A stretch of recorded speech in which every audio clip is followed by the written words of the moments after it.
Hey everybody, Nick here, and today we're going to do a little disassembly and maintenance on this little guy right here. This is the Benchmade Precinct. One thing to highlight here is that already this guy has significant lock stick. The centering is not exactly there, and the action's okay. There are some issues here, and so my hope is to resolve some of those issues, but no guarantees here, and I want to thank my buddy Minnesota Knife Guy for sending this little knife along, because it is an interesting little piece. And, I got to handle one of these at Blade HQ, and, it's always nice to spend a little bit more time with it to see exactly what's going on. It's tough for me, because very often I can form a good impression within, a few minutes of handling a knife. But, you never know for sure, and I want to make sure that my reviews, my full reviews, are based on actual spending some time. So there we go. That was easy. This guy popped right apart. So one thing I have not done, and that I was cautioned not to by my buddy Minnesota Knife Guy, is I have not messed with this stop pin. This stop pin is a rotating stop pin, and as you can see here, it's hexagonal. Is it hexagonal? It's some agonal or another. But either way, the idea here being that you can rotate this stop pin in order to change the lockup. This is a really good way for the factory to cheat poor tolerances. I'm not to be a dick about it, but it's just true. You can use that to adjust the lockup, because if you have an angle of the hexagon up against the blade, it'll push, it'll be a little further out, or if you have a flat part, it'll be, and so you can really adjust things a little bit better that way. Just using some rubbing alcohol here. Wipe this little guy down. Pretty straightforward construction on the inside. We can see that this scale is entirely G10, which is fine. I mean, whoa there, is that rust on 154 cm? Really? No. Maybe that's just gunk. Well, either way, I'm going to go ahead and clean that off. I'm also just running the bearings against this little patch of fabric here in an attempt to clean them off, clean things up. Then bearing race over here that'll need to go into the side with the G10. Without this little bearing race, you're going to have a very, very bad time. And then we'll clean off this side here. This side doesn't have a bearing race because this is metal over here. You can see there's a black metal liner on the inside, which is nice. Clean this off. You can see here that there's a fair amount of Sharpie on there already, which means that I'm going to need to put a fair amount of Sharpie back on it. And even with that, the lock stick is not managed here. This is some brutal lock stick. But at some level, given the lockup on this guy and overall, I'm kind of reassured by the lock stick more than anything. So I'm going to use a cotton swab here with a little bit of booze and just try and get up inside of this little area here. My hope, my dream, my fondest desire is that this right here is this isn't rust at all, but it's gunk from some prior lubrication that Benchmade might have used or otherwise. It'd be nice. I don't know that I buy it. I'm also going to run the Q-tip inside there. Sometimes that helps. And so, okay, yeah, that was what was going on. There was just some extra lubrication in there that had gummed up or gelled up. Now it looks a lot cleaner. So hopefully it'll run a lot cleaner as well. And then I've wiped off the pivot. Actually, I can pop the pivot off entirely and then do a more thorough job of it. There we go. I'll give him this. The construction on this guy is relatively simple. It's straightforward.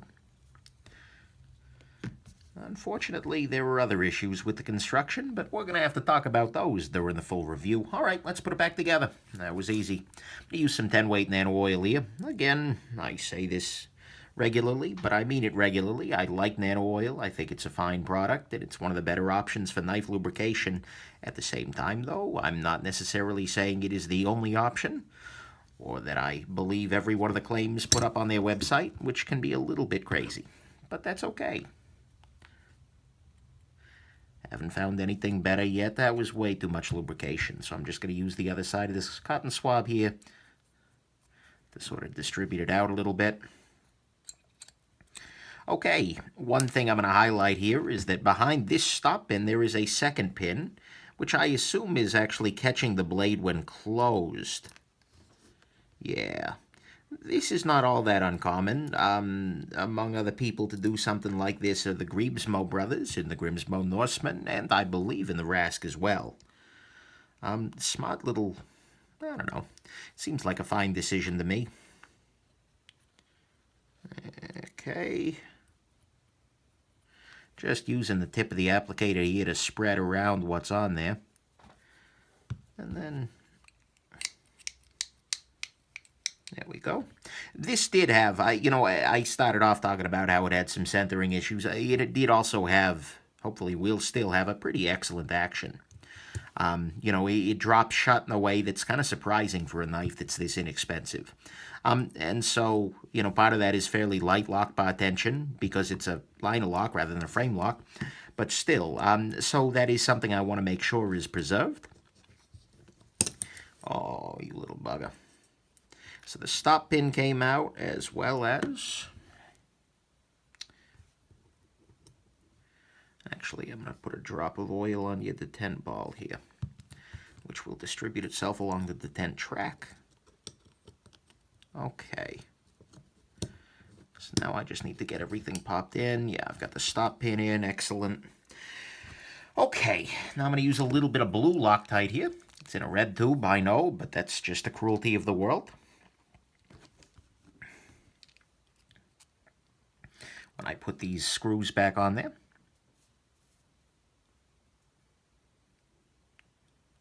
Come on now. There we go. Put that there. And just pop this in here. Good. Always nice to get that first screw in there. Helps to keep things held together. Oh, you little bugger. T6 here. I need to rant about T6 more often. It's okay. It's just too damn small. In my personal, not so humble opinion. I try to be humble, but I fail. Alrighty. Now I put a little bit of Loctite up on there, and let's pop it in. I am releasing the tension on the pivot, on the lock bar there. It's nice. Okay. Oh, no. There we go. For a second there, right? Well, that's interesting. So prior to my working on this knife, this had a lockup of like 95%. And that's no good. Actually, no, the centering is still off, but that's okay. The lockup is now closer to 50 or 60%, which is nice. This implies that just in cleaning things out, there was some gunk or another that was causing me some problems. And I'm glad that I was able to clean that out of there. It can very often be the case, although the lockup would actually tend to get later if I remove gunk. Well, either way, I'm just going to chalk that up to being a happy little accident. Maybe in the process of disassembling and reassembling, this this stop pin shifted very, very slightly. Maybe I did manage to clean something off of the lock bar, or even just the geometry. If you've got relatively poor tolerances, and this is a Benchmade, so yeah, you've got it. Sorry, that was some shade. There's always the opportunity that there's a little bit of tension stored up in one of these screws, but actually, I got to say, that's an improvement. It is always a good thing. Oh, wow. Now locks up right about 50%. So, I don't know what caused it, but by God, I am going to take credit for it, because why not, right?